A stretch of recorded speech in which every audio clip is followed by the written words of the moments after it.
Okay, 16, I would start out with direct substitution. So you're going to plug in 0 everywhere there's a theta.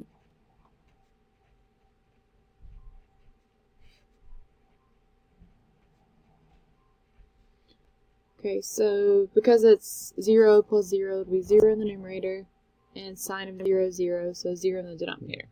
So L'Hopital's rule,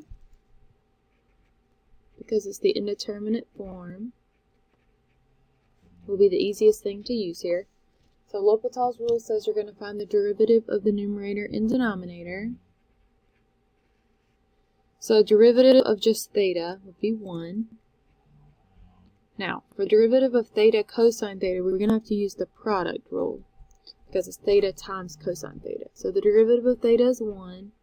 Keep your cosine theta, plus keep your theta, derivative of cosine is negative sine.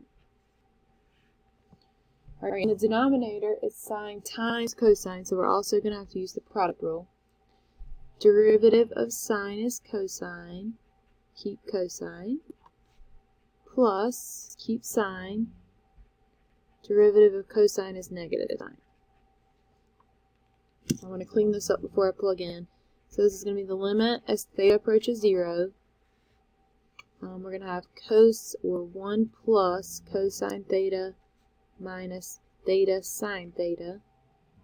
And in the denominator we have cosine squared theta minus sine squared theta. So we're going to plug in 0 everywhere there's a theta.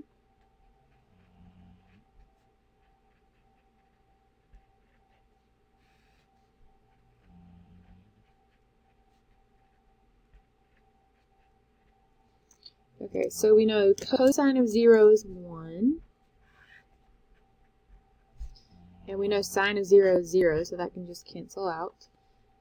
Cosine of 0 is 1, and that'll just be 0.